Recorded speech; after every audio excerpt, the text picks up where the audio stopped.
Hi there, and welcome to Marks of Maturity. I'm going to start a short series this week, all based around the letter C. So this week will be community, and sometimes we just need the alphabet to help us out. You know what I mean? Like, hey, C, be my friend for like about 4 or 5 weeks, and then we'll be solid.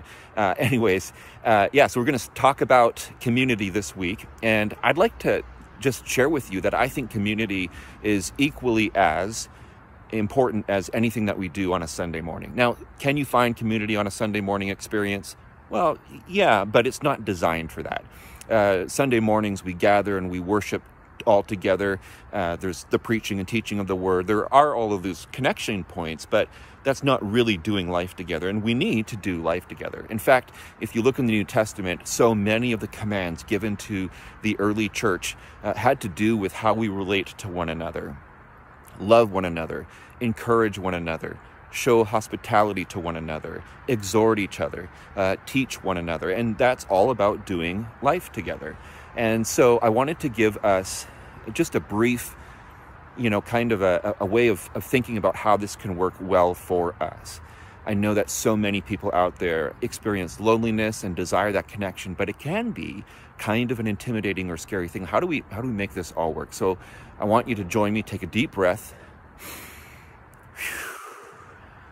No, you're not just suddenly in yoga class, but I want you to think about air, the air that we breathe every day. And so the A stands for availability. If you want community, you have to be available. And being available is more than just a thought that you have in your mind. It's an action that you take. It means that you initiate, and sometimes you step out of your comfort zone and you ask.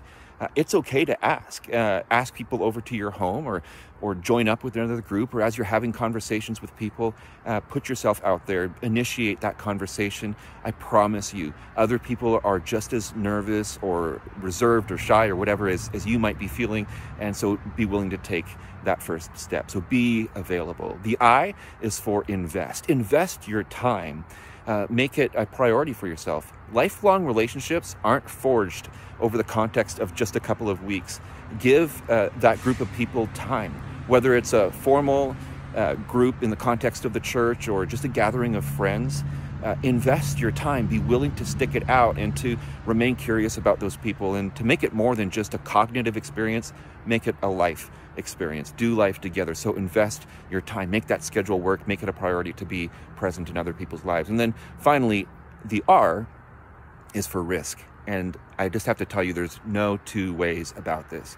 We need to be willing to risk our hearts and our very persons to gain the full version of community. And I know that that's scary. I know that some of you have been hurt and burned by that experience where you felt like you were extending trust and then that got, abused in a certain way. But if we really want to be connected with others, to develop those kinds of powerful connections and relationships, we have to be willing to take risk in order to build those levels of trust. And that's not something that happens immediately or right away, but be willing to take those steps. I love you guys. Have a great week. Enjoy growing in your community. Take that deep breath and breathe the air.